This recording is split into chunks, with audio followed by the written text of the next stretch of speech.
value is co-created by all the stakeholders through an innovation approach, and keep the balance, relative balance with all the stakeholders is a very important motivation to all stakeholders. And then by this way can keep the organization sustainable.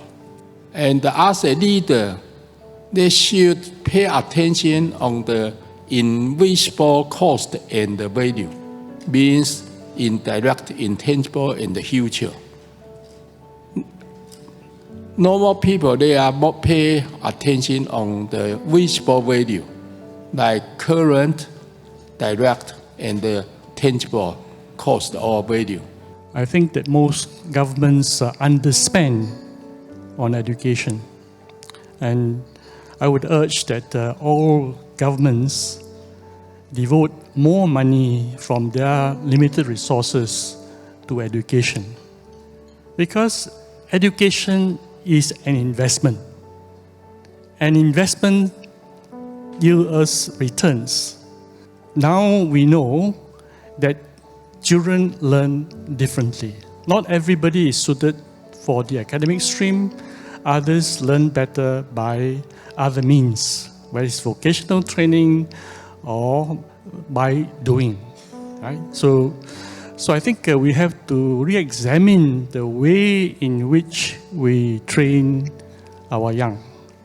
And when we do so, we have to bear in mind that we are preparing our children for a world for which we don't know what jobs they will actually do.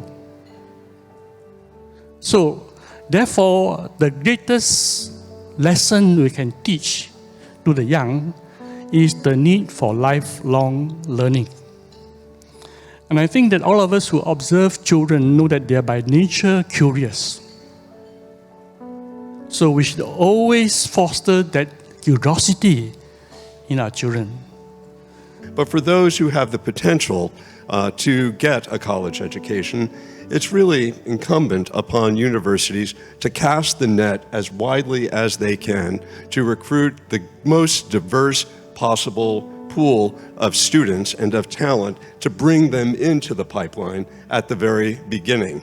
You can't just concentrate on who goes to the best schools, who has the richest parents. You really need to work hard to go out into the broader society to find those students who have the most potential to develop and grow to be contributing members of the economy. And I think what's next has to be about navigating borders, where we break down borders, where we break down cultural differences, where we have a skillful, deft application of what we are able to have learned in school, in continuous education, but really taking that into and beyond the boundaries of cultures, norms, geography, and the velocity of changes that's hitting us in the world. It's about building the capital in each of them to know how to make decisions swiftly, to be able to draw upon a broader frame of reference, to be able to tap upon global perspectives but local intelligence, and to be able to thrive and make peace with the changes that are here to stay, and not hang on too tightly to the successes that has taken us here.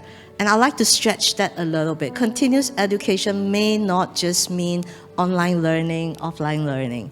It means really throwing ourselves at immersion into doing something different, that immersion of participating in cross-pollination projects, that immersion of applying our best and paying it forward in a different country, in a different arena.